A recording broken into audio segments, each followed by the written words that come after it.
What is up, ladies and gentlemen? It's Nick, also known as BournGamer, bringing you a very unfortunate spawn death and the ABCs of ACR Part 6. Now, this is a bit of a departure, I guess you could say, kind of like the last episode. If you didn't see that, I'll throw an annotation in the video right now. From the series, in that it's not as much how to do well in this game mode as it is how not to be an asshole. And I'm going to explain that by one word, and that is roofers. And this is a lobby of players that I've actually already played with. This is an old video, so you might recognize some of the gamer tags. But these kids are all assholes. And I say that because not even a minute into the match, I guarantee just about every single one of them ran onto the roof and they weren't chasing their target. They're just up there to get a better view and just, you know, try and get some aerial kills. Or I don't know. I honestly don't know what it is. It's like the Mount St. Michel effect, although I don't know why Rome has such a problem. Rome's actually a really, really good map. I've gotten a lot of really good gameplays, thrown a couple of them on my channel. I still have a couple of them stored. But, yeah, Rome's actually so good that they brought it back from Brotherhood. So, I don't understand what it is about this map. Like, the roofing's really not even that great. It's like a really short roof. It's only, like, I guess you could just call it like a one-story. It's not like Mount St. Michel where you have that god wire going through the middle of the map. Once again, I'm referring to my last video, so check that out. But, yeah, if you see me play this, like, every time I run on the roof, I either, you know, fail and throw in those smoke bombs, or, I'm so bad. I either do that, or I already know where my target is, and I just try and sprint to them, get to them, but like while I still have my hidden bonus or whatever, before they know who I am. So I try and be, you know, I stalk from the ground, because I'm thinking that these kids are just so focused with the 7 other people out there that I tried to, like, be sneaky about it, you know, as Assassin's Creed should, and then I completely outplay that kid, which is just, oh, it still makes me smile. Still makes me smile, but I do get outplayed coming up here, which is really annoying. Oh, I just realized that kid just used disguise on the right. I had no idea. This whole time, I was like, how the heck did that kid disguise? I didn't see it, and now I finally saw it.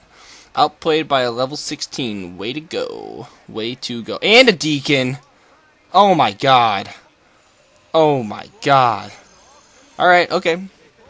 I'll live. I'll work through this pain. Where was I? Oh yeah, okay, this is kind of like the scenario I'm talking about. I just kind of get in there and just get my kill right away.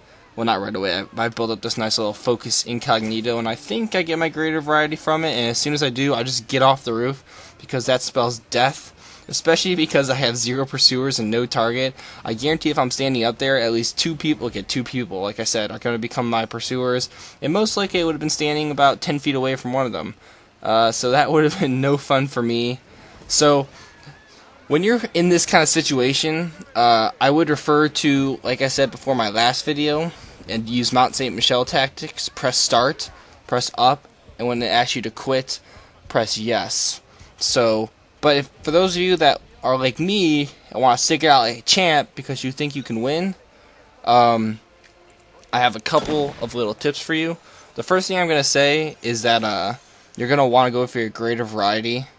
I already got it before this, so I was going for extreme variety. I don't think I get in this because I wasn't really lucky enough, or maybe I wasn't really trying hard enough. I mean, I had 7 minutes to get 5 more bonuses. I probably should have gotten it, but oh well. So you'll see that I switched to my decoy class. I called that, I think it's my manhunt class, only because I like to use that in defense, but I do like it in these situations because it's nice to get a lure, and especially when people are on roofs like this, it kind of distracts them, especially when they can't see the NPC that's running around like an idiot. It's really helpful to have decoy. That's just my tip. I'm not the most pro decoy user. I'm just starting to get good at the offensive decoy. And if there is one tip for it, I'll say, is that I would ignore the long-lasting decoy and the disguise decoy. If you guys know what those are certain crafting abilities you can use for it. And I would just use rapid reload. Because how decoy works is if you lock onto a target and then you use your decoy, the decoy will actually run at that target. So especially when you know you're playing against a person that warps into the frickin' dimension. I have no idea where you came from, Killer Firefight. I hate you. I hate you so much. What was I talking about? Oh, if you lock onto them, you don't really need a long-lasting decoy, because if they're dumb, they're just going to be, and especially if you're actually in the line of sight, it'll really confuse them. There's a couple of tricks to pick up a decoy, but I'm not going to go into that now. So just lock onto your pursuer or your target, whoever you want, and just throw your decoy at them. It's a big... Wow, that was a really weird kill there. Yeah, it's a big advantage when you lock on first. If you just use decoy randomly, it's most likely not going to reach anybody it's going to be effective for you. Now, you see me going around here, and I'm still stalking the bottom. I haven't given up on playing the game right yet. I did just throw a decoy there, and I think it's going to sprint all the way around, and I'm not quite sure if this gets me a lure or not. No, I guess it doesn't. But since it's rapid reload, I only have 30 seconds, so I'm just going to kind of stick to the outside of the map. You have to really use your brain. I had 3 pursuers there, and I'm playing very defensively, because if I get anywhere near that middle, I guarantee I'm going to get aerial killed. So I'm going to wait until all my abilities are back up and just watch all the people that are stalking me from the corner. So, because when these people are standing on the roofs, they're very impatient about, hey, where's my pursuer? I'm going to try and stay as far away as possible from all of these pursuers that are coming after me, and I'm looking for my target. So as soon as they see you, they're immediately going to walk to the edge of the tarp. And this pissed me off because it was a delayed kill and I couldn't get the mute afterwards. Not much I can do there. So, these people, they're not smart. No offense if you're watching this, but you're not a smart player because you're very impatient. So be very patient, stay on the ground, and don't be like me towards the end here and kind of give up and just, if you can't beat them, join them. And I actually don't beat them, which is the very sad part. But as you can see, the, oh god, what's her name? Privateer, is that her name? I think it's the Privateer. Unless that's the male pirate character. She just keeps peeking over the edge at me. Every time I walk around, I can tell she's my pursuer because she just keeps staring right at me, and doesn't act very smart about it, because then she'll just walk, like, turn around and act all nonchalant. But it's so obvious to me that that's my pursuer. Now, something else you're going to pick up from me here is that when I'm using decoy and there's all these people on the roof, as soon as I get it, I'm spamming it. Because I know that I have 1, 2, 3 pursuers. Like, there's always somebody on me, so the chances of me getting a lure are very high. And actually, I don't even think I've gotten a lure, which is really bizarre. Normally this works much, much better than it is right now. Maybe it was just kind of a, you know, an oddball match. But decoys are very, very helpful. And like I said, rapid reload, just keep pumping them out.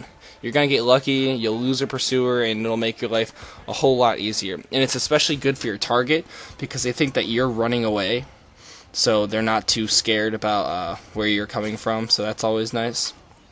And I think this is just about the time that I said screw it, because I threw in a class. Oh, I did. Okay, yeah, here we go. I got my GTFO, get the F off the roof class, giving up. Just trying to get these knives. It's not as fun in this match because there's not as much roof climbing, so you can't hit them with the knife as they're climbing up. Although I can get a nice little, you know, just kick him while he's down little knife there. So this is kind of fun. This is another tactic actually that you might want to pay attention to. If you can mute from below somebody, mute goes both, you know, horizontally and vertically. So if they're above you, you can mute them and then climb up real quick and stun them like I did. That's actually a really, really helpful tactic. But you have to be really quick about it. You can't just do it on like Venice on their really tall roof. And this is something that's also awesome. If you see them smoke bombing you and you can get in a grab kill position, do it, because most likely they're not going to see you jump down through the smoke. So that was kind of fun. Had a couple of nice little grab kills. Actually, probably could have had 3 grab kills if that one didn't get all weird and acrobatic on me earlier. But yeah, there's really not much you can do in game modes like this. As you can see, I'm still in first place right now, but somehow I think I lose it right at the end. And I thought this was kind of hilarious. They found a new roof all the way in the corner. Like these little tarps weren't enough for them, so they had to go do actual roofing. So I thought that was kind of, you know, kind of adorable that they were all grown up and go to their own roof. All grown up now. But yeah. There's really not much to talk about at the end of this game. This is how not to play Assassin's Creed Revelations online. Hope you guys enjoyed the video. Leave suggestions for me for future videos in the comments. And until next time, I'll see you.